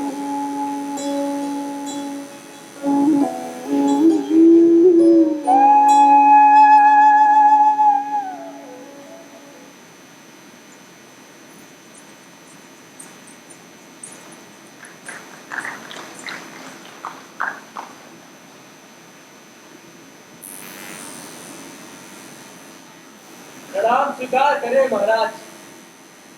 इस समय कैसे? I was taking rounds around the city, saw that you would chill up and thought I would drop by. I heard that Priyanku is a little unwed. नहीं नहीं, कोई विशेष बात तो नहीं है। महाराज की जय। प्रियंवदा, तुम्हारी देवी सेनागार में है महाराज, केवल पूछना पड़ती। नहीं नहीं, यदि विश्राम कर रही हो तो रहने दो, जो आ जाए। आज रात भी व्यर्थ गई या कोई अपराधी रंगे हाथों पकड़ा गया? नहीं, व्यर्थ नहीं गई। When we reached the last lane of the southern part of the city, we heard a man digging into the earth with a shovel. The guards caught the man and told me that the house here belongs to a businessman who is currently out of town with his family. The criminal was questioned as to why he was digging outside the house instead of breaking it? He answered saying that today afternoon, under the bright sun, he caught two birds in the act of loving on that very spot. And according to the 12th verse of the 42nd chapter of Brihad Samhita, such a spot hides gold and wealth underneath. You know, he spoke in a refined language, much like you. All the conversations just revealed how comprehensive his knowledge and study were. I was mighty impressed at the great future of literature in my dynasty. निसंदेह अब डाकू और तस्कर आपके राज्य का सम्मान बढ़ाएंगे। Kalidas, I can understand your state of mind. You have my complete sympathy. निसंदेह न्याय समिति और उसमें एक से बढ़ के एक सुरुचि संपन्न सदस्यों का पाया जाना इस बात का प्रमाण है। It's a complete waste of time to continue at this hour. You sound pretty distracted. तो आपको मुझसे क्या अपेक्षा थी कि मैं अपना संतुलन बनाए रखूंगा? आज संध्या समय जो कुछ भी हुआ उस सब के बाद भी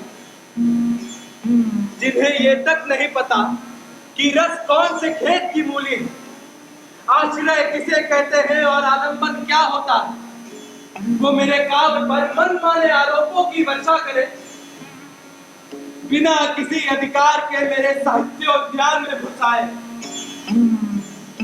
वर्षों के बाद फले फूले गुलमों को उन्मत्त सांडों की तरह मसले कुचले रौंदे,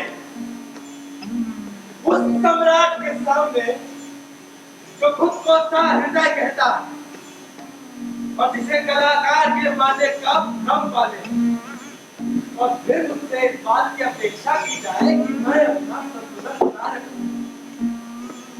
Does the fact that an artist can question a king's kindness to his face not prove how kind-hearted that king is?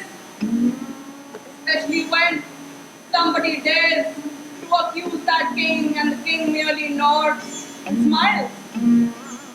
Where do you think these artists would be? And in what condition had I, the king, not been a patron of art and literature? But that artist has been wrong. That is something the king acknowledges. बात जब समझ में आती है तो फिर उसका प्रतिकार क्यों नहीं करते? कालिदास, क्या तुम्हें ये बात अब समझाने की जरूरत पड़ेगी? That there are certain situations in life that just require to just watch and endure. Life does not offer you another path. Sometimes your blessed king and father-in-law stand in the very same position today. I just will give you an idea. Think about it. रास्ते कालिदास के लिए बंद हो सकते हैं, पर क्या स्वयं सम्राट पर भी ये बात लागू होती है? हाँ, सम्राट पर भी ये बात लागू होती है. If he does not want a fortunate to aim for his throne, if he does not want the masses to rebel against him, do you even know what hurts the masses the most? When their sentiments are pushed, when their feelings are hurt, when their ideology is challenged. लेकिन लोग ये क्यों भूल जाते हैं कि महादेव के पुजारी के समान मैं भी तो शायद मत पर विश्वास रखता हूँ। और तुम्हें ये लगता है कि ऐसे कलाकारों की कोई कमी है जो निर्णय कार्यों की अनुभूति के लिए क्या कुछ नहीं कर सकते? And let us, for a moment, believe what you are saying about your own belief, should that not mean a more peaceful representation of God's words? Yet, of this obscenity that you have created. लेकिन मैंने कहा कि ये स्वरूप को तो देखिए, महादेव देवर ही देवी नहीं रसाधिराज। इस पाठ में उनके दोनों ही रूपों को प्रतिष्ठित किया गया है। दूसरे रूप को इसलिए क्योंकि संसार में सबसे अधिक भावना और सघनता स्त्री पुरुष संबंध में ही मानी गई। लेकिन फिर भी अगर किसी को इस पाठ पर आपत्ति हो, उसे पुरुष और प्रकृति के मिलन का प्रतीक माना जा सकता है। कालिदास, लोगों की दृष्टि इतनी सूक्ष्म नहीं होती। They are satisfied by mere appearances, judging a book by its cover. लेकिन आपकी दृष्टि तो ऐसी नहीं थी। But the question is not of my perspective. I am satisfied with the idea that Atma Sarv is about the intimacy of married life. Only someone who lacks purity and wholeness find vulgarity in such a meaningful exchange. पर मैं धर्मगुरु को क्या समझाऊं? धर्माध्यक्ष राज पुरोहित को कैसे मनाऊं? उज्जैनी के उन नागरिकों से क्या कहूं जो महाकाल के मंदिर में दिन में 2 बार अपना माथा टेकते हैं? लेकिन क्या ये सरासर लोगों की नासमझी के आगे झुकना नहीं है? मैं समझता हूं कि है, पर तुम्हें भी समझना होगा कि क्यों। Remove Umayyan Mahadev's name from your home, and I will not let anyone levy a charge of obscenity against you. If anyone does, I'll get their hands chopped off. Make sure their eyes are removed from its sockets. But for now, I am helpless.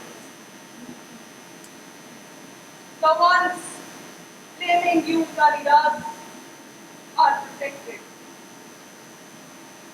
Protected by religion's armor.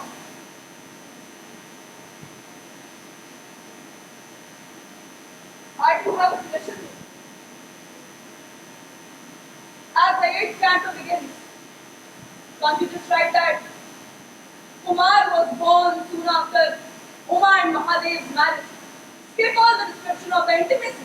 हाँ, और उसके बाद एक पंक्ति में ये लिख दो कि कार्तिकेय यथा समय बड़ा हुआ और उसने तारक का वध कर डाला और काव्य को समाप्त कर दिया। कालिदास, तुम समझते क्यों नहीं? कैसे समझूं?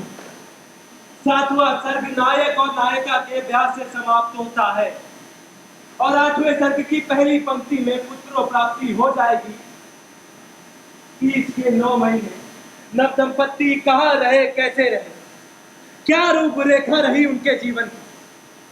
क्या उन्होंने एक दूसरे ने पाने के सपनों को पाया जो ब्याह के संबंध को स्थायी बनाता है? क्या उन्होंने तन और मन के पाने जाने उस भावना को जिया जिससे भावना को गहरी तृप्ति मिलती? क्या उन्होंने देने और पाने के उस संबंध को जिया जिससे ब्याह के संबंध को गहरी प्राप्ति मिलती? कथा के इस मानवीय आधार को हटा दो, रचनात्मक शैथिल की धारा को रोक दो, कथा के इस महत्वपूर्ण मोड़ को छोड़ दो। पुत्रों प्राप्ति के बाद कालिदास, कलंक बनकर तो तुम्हारे नाम के साथ ये सर्ग जुड़ी रहा है। बड़े कलंक के बजाय इस छोटे कलंक को क्यों नहीं स्वीकार लेते तुम? ये कलंक भी छोटा नहीं, बहुत बड़ा रचनात्मक शैथिल्य का कलंक नहीं, अपमानित समझौते का कलम है। और मुझे दुख इस बात का है कि आप स्वयं मुझे ये रास्ता सुझाए जिसने रचनाकारों को हर प्रकार की सुविधाएं दी, उनके अभिव्यक्त स्वातंत्र्य का समर्थन किया। कालिदास, जिस क्षण तुमने राजप्रासाद में पांव रखा था, समझौता हो चुका था। इसका अंजाम भी देख लो। अरे आज क्या नहीं है तुम्हारे पास? नाम, यश, संपदा, प्रभुत्व, ये मत भूलो। कला तब तक अधूरी है जब तक उसे समझने, बढ़ावा देने, स्वीकार लेने वाले लोग न हो। और इनमें से आज कई संस्थाएं तुम्हारे खिलाफ हैं। अरे कान खोल कर सुन लो। हर गुरु सच्चिता के आरोप को नहीं स्वीकारेंगे। ये भी चाहते हैं कि तुम्हें कोई दंड मिले। यदि ऐसा ना हुआ तो वो मरण अनशन पर आ जाएंगे। अरे प्राण दे देंगे अपने। सोच सकते हो कि जिस राज्य को संभालने की जिम्मेदारी मेरे कंधों पर है, कैसा भूचाल आ जाएगा उस राज्य में।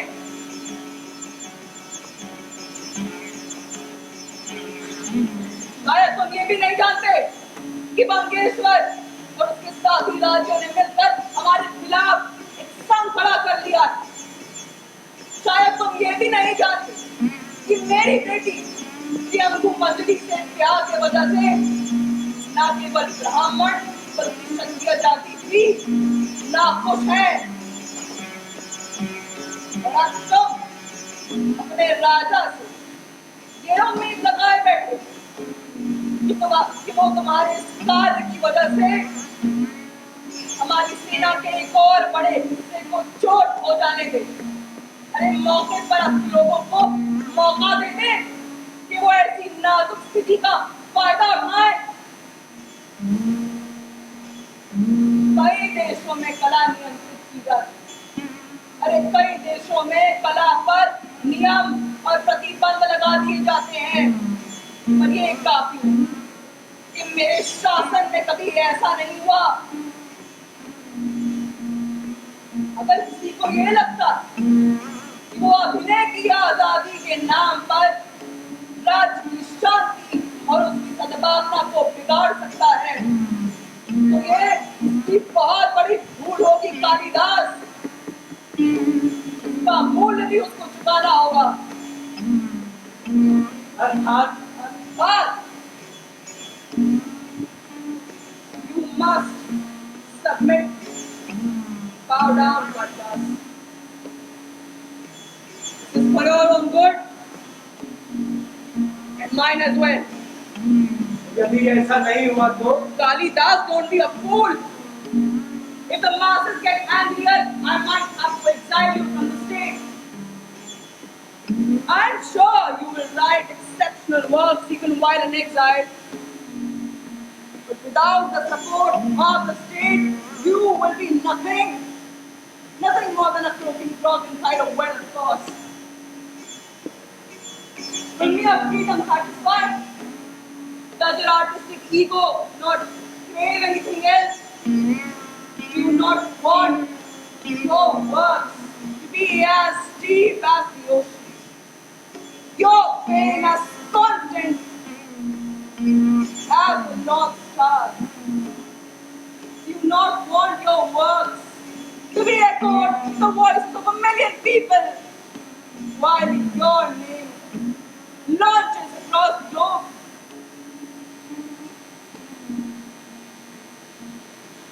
तुम्हारा संभव को मैं अधूरा ही छोड़ दूंगा।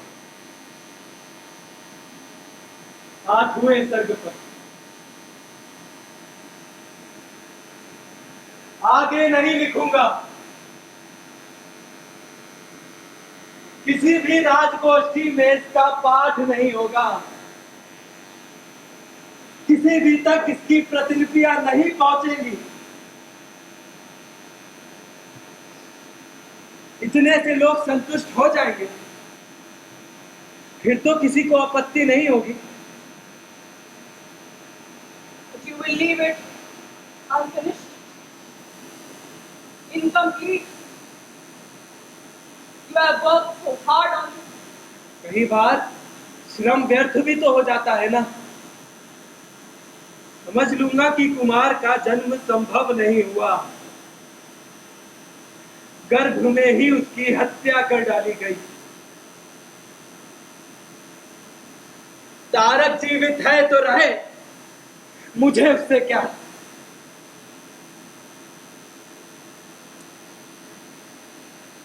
It is possible that this may change our relationship forever. But I'm sure if you think with some patience and sympathy, you'll be able to understand the weight on my shoulders.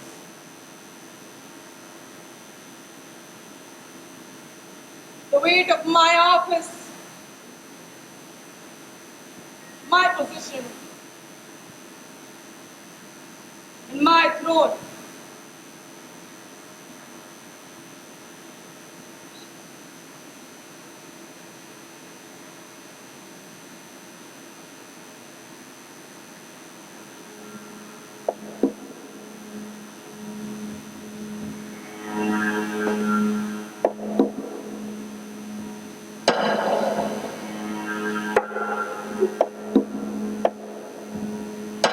ये सर्व अत्यंत अश्लील है, ये सर्व अत्यंत मर्यादाहीन है। रेखा क्षमा याचना करें। ये सर्व अत्यंत अश्लील है, ये सर्व अत्यंत मर्यादाहीन है। रेखा क्षमा याचना करें। ये सर्व अत्यंत अश्लील है, ये सर्व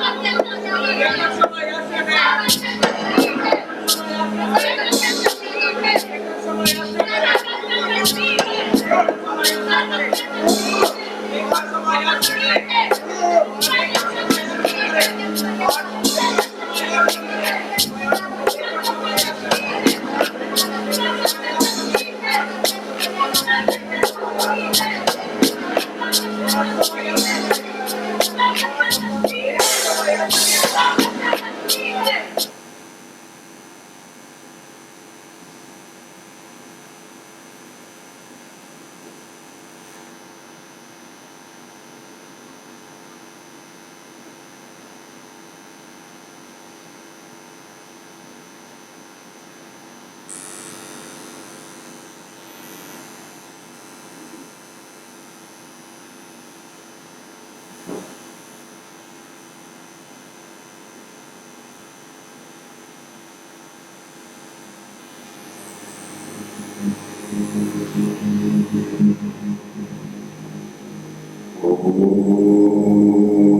विचार सोच मैं करूं तो रात ना ढले, कार्य ही ऐसा करूं सोचना पड़े।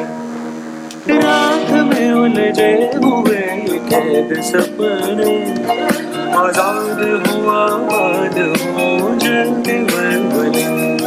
विचार सोच मैं करूं तो रात ना ढले, कार्य ही ऐसा करूं सोचना पड़े।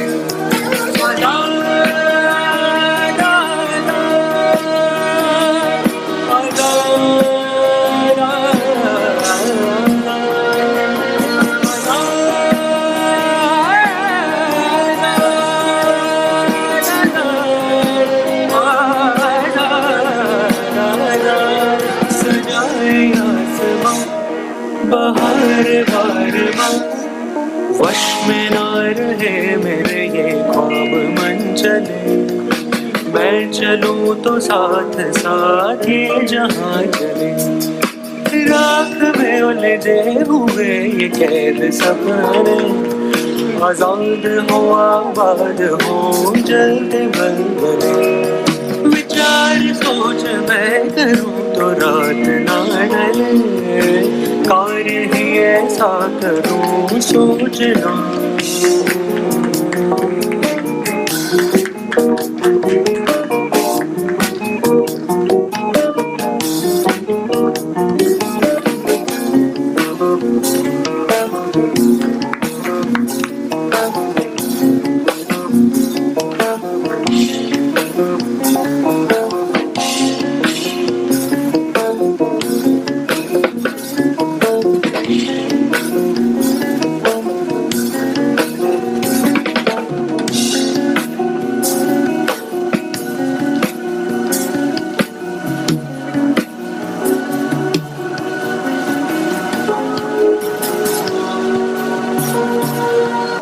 सोचे कि हम है जुए रवा, राहों पर यूं बैठे सफारा, सोचे कि हम है कौसो गुजारा हीरम और बादो बरा, सोचे कि हम है जुए रवा, राहों पर यूं बैठे सफारा, सोचे कि हम है कौसो गुजारा हीरम और बादो बरा।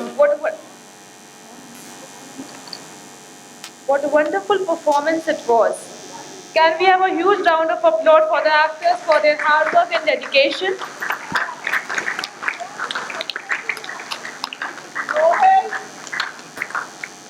Now I would like to introduce you with the cast. Tripti Sinha as Somdat. Yaduvansh Yadav as Vidya Bhaskar. Dimmi Rai as Mahadandanayak. Ananya Shukla as Dharmaguru. Srishti Mitra as Somit. Priyansh Tata Roy as Dharmadhaksh. Nashra Khan as Chandragupta. Divyanshi Srivastav as Priyambada. Kanak Mishra as Priyangu Manjari. Kuber Tiwari as Kirti Bhatt and Kalidas. Tripti Sinha and Sarthak Yadav in lights. Kanak Mishra and Tripti Sinha in costume designing. Naina Kumari in music. Stage and props manager Niharika Mishra.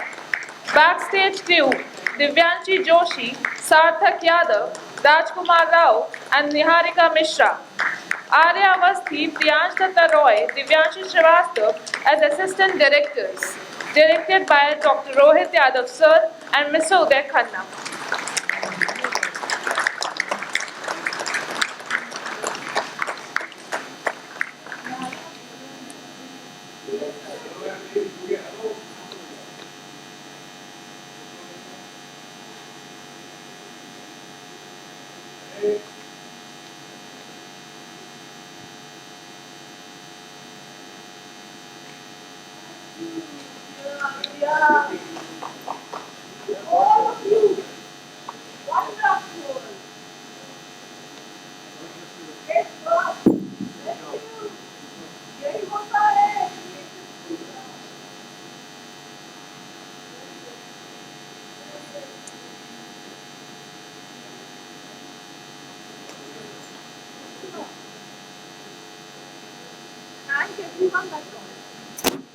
Now I would